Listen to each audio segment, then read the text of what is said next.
তাহলে আমরা এবার গুগল কোলাবে যাই। গুগল কোলাবে যেয়ে আমরা এই কাজটা করব। কি কাজ? আমরা প্রিন্ট করব 1 থেকে 100 পর্যন্ত যত নাম্বার আছে সেই নাম্বারগুলো যোগফল বের করব। ঠিক আছে?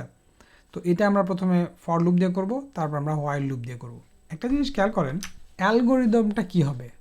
আমাদের কি করতে হবে দেখেন, 1 থেকে 100 পর্যন্ত এই নাম্বারগুলো তো আছে, তাই না? 1 থেকে আপ টু 100 আছে।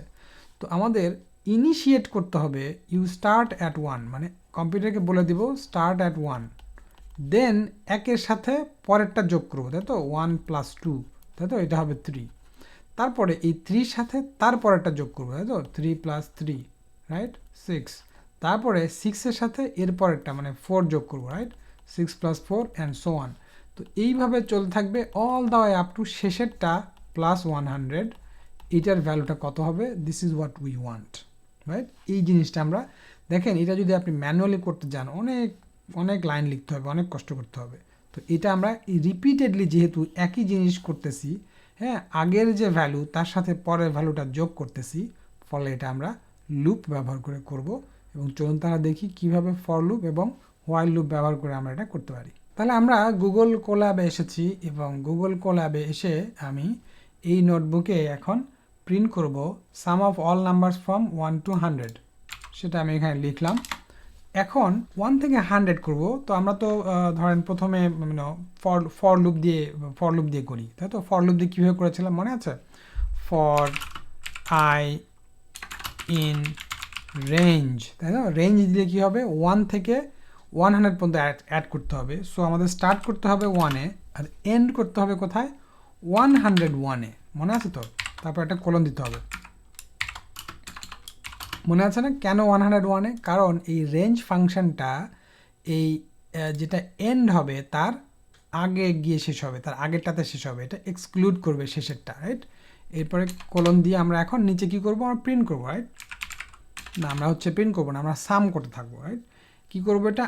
I equal to I plus কী হবে বলুন? এটা কীভাবে করা যাবে?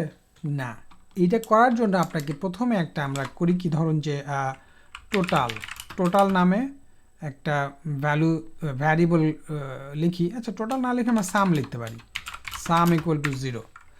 এটা ইনিশিয়েট করলাম যে আমার ইনিশিয়ালি এই সাম যে ভ্যারিয়েবল সেটার ভ্যালু হচ্ছে 0। এখানে আমরা ইনক্রিমেন্টালি এই রেঞ্জের মধ্যে যে ভ্যালু থাকবে সেগুলো একটার সাথে একটা যোগ করতে থাকবো এবং এই সাম আপডেট করতে থাকবো।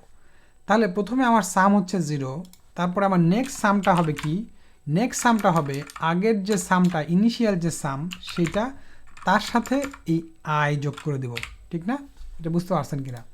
এই আয়ের ভ্যালু হচ্ছে 1, প্রথমে হচ্ছে 1 নেবে এবং সে কি হবে? তাহলে সাম 0 প্লাস 1, সো সামের আপডেটেড ভ্যালুটা হবে 1, তাই তো? প্রথম লুপের পরে, রাইট? তো দেখুন আমরা তাহলে প্রিন্ট করি। না, এটা আমরা প্রিন্ট করবো না, এরকম এটা কন্টিনিউ করতে থাকবে, তাই তো? সাম হচ্ছে সাম প্লাস আই এবং ফাইনালি যেটা শেষ হয়ে যাবে তখন আমরা প্রিন্ট সাম দিব। ওকে, তো প্রিন্ট সাম দিলে এটা যদি আমি এখন এক্সিকিউট করি, দেখেন কী হবে? এটা হয়ে গেল, ঠিক না? খেয়াল করেন টোটাল সামটা কিন্তু সেইভাবে দিল। এখন আমরা যদি এই প্রত্যেক লুপের মধ্যেই প্রত্যেক ইটারেশনের সময় সামের ভ্যালুটা প্রিন্ট করতে চাইতাম, তাহলে ব্যাপারটা কীরকম হতো সেটা বোঝার জন্য আমি একটুখানি আপনাদেরকে দেখাই। ধরেন টোটাল ইকুয়াল টু 0, ঠিক আছে? ফর আই ইন রেঞ্জ ধরেন 1 থেকে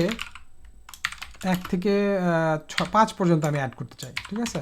তাহলে কী হবে দেখেন, total equal to total plus I print, বারবার এটা কেন আসতেছে, প্রিন্ট টোটাল। এটা হচ্ছে লুপের মধ্যে প্রিন্ট করতেছে টোটালটা, ঠিক আছে? এটা যদি আমি রান করি, দেখেন শিফট এন্টার দিয়ে, তাহলে দেখেন সে কি হচ্ছে। প্রথমে টোটালের ভ্যালু 0, আমার আয়ের ভ্যালু 1, তাহলে 0 + 1 হচ্ছে গিয়ে 1, তাই তো? তো আমার এখন টোটালের কারেন্ট ভ্যালু হচ্ছে 1, তার সাথে নেক্সট যে ভ্যালুটা 2 সেটা যোগ হয়েছে, সেটা 3 হচ্ছে আমার কারেন্ট টোটাল ভ্যালু। তো এরপরে কত যোগ হবে? 3 যোগ হবে। 3 + 6 ইকুয়াল টু 3 + 3 ইকুয়াল টু 6। তারপর 6-এর সাথে 4 যোগ হবে, 6 + 4 ইকুয়াল টু 10, 10-এর সাথে 5 যোগ হবে। তাহলে 1 থেকে 5 পর্যন্ত সংখ্যাগুলোর যোগফল হচ্ছে 15 এবং এটা লুপের বাইরে গিয়ে যদি আমি এখন প্রিন্ট করতে চাই আমাকে লুপের বাইরে আসতে হবে এবং এটা আমাকে প্রিন্ট দিতে হবে, তাহলে আমার ফাইনালি টোটালের যে ভ্যালুটা সেটা প্রিন্ট হবে, যেটা আমরা এখানে দেখতে পাচ্ছি। সো এটা যদি আবার এক্সিকিউট করি দেখেন কি দেখাবে, এই ফাইনাল ভ্যালুটাও সে এখানে দিচ্ছে। তো আমরা যদি একটা আপডেট করে দিই sum of the values from 1 to 5 is, ঠিক আছে, তারপর টোটাল দিয়ে দিলাম। যদি এখন রান করি খেয়াল করেন এটা লিখেছে sum of the values from 1 to 5 is 15, যেটা আমরা এখানে অলরেডি পেয়েছি। সো এই প্রিন্টটা যদি এখানে আমি উঠাই দিই, তাহলে আমি যদি একটা কমেন্ট করে দিই, জাস্ট কমেন্ট করে দিতে পারি, তাহলে শুধু আমার ফাইনাল রেজাল্টটাই সে দিচ্ছে। খেয়াল করেছেন জিনিসটা? এইভাবে আমরা এই যে ফর লুপ ব্যবহার করে 1 থেকে 100 পর্যন্ত যোগ করলাম। অলরাইট, এবারে আমরা চলুন এই জিনিসটাই আমরা হোয়াইল লুপ ব্যবহার করে এই কাজটা করব। অলরাইট, তো হোয়াইল লুপ ব্যবহার করলেও using while loop now loop to add from 1 to 100। আচ্ছা, এখানে হোয়াইল লুপ ব্যবহার করার সময় খেয়াল করেন আপনার কি করতে হবে, হোয়াইল লুপের মধ্যে কিন্তু একটা ইন্ডেক্স থাকে, তো একটা একটা একটা ইনক্রিমেন্ট হয়, এরকম একটা ভ্যারিয়েবল থাকে। তো আমরা ধরুন সাম ইকুয়াল টু 0 প্রথমে দিয়ে দিই, তারপরে আমাদের যেটা লাগবে আমি যদি দেখি হোয়াইল আই, এরকম একটা ইন্ডেক্স ভ্যারিয়েবল আমরা ব্যবহার করব, হুইচ ইজ, এটা চেক করবে যে এটা আসলে 100 পর্যন্ত গিয়েছে কিনা। ঠিক আছে, তো আই এর ইনিশিয়াল একটা ভ্যালু লাগবে, সেই জন্য আমরা ইনিশিয়াল ভ্যালুটা আমরা 1 দেবো, কারণ এটা 1 থেকে শুরু করবে, এটা হচ্ছে আমার কাউন্টার। তাহলে আই 1 থেকে it will go all the way up two 100। ঠিক আছে, তাহলে কি হবে আমার, যখন এটা ট্রু, আই যখন 1, তখন কি হবে আমার, দেখেন সাম equal to some plus I, ঠিক কিনা। এরপরে আপনার এই আইটাকে ইনক্রিমেন্ট করতে হবে, I equal to I plus 1। ঠিক আছে, এটা আমি ইচ্ছা করলে এভাবে লিখতে পারতাম, খেয়াল করেন আই প্লাস, এটা দিলেও কিন্তু আমার হতো। ঠিক আছে, আই ইকুয়াল টু এইভাবে দিলেও আমার হয়ে যেত, মানে আই এর সাথে 1 আমি অ্যাড করছি। ফর নাও আমরা এইভাবে লিখি, যেটা আমাদের বুঝতে একটু সুবিধা হবে আপনাদের জন্য হয়তো।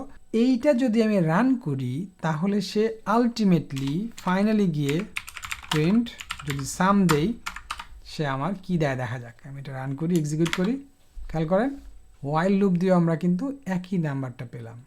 ওকে, তো এইভাবে আমরা ফর লুপ এবং হোয়াইল লুপ ব্যবহার করে 1 থেকে 100 পর্যন্ত নাম্বারের যোগফল আমরা বের করতে পারলাম।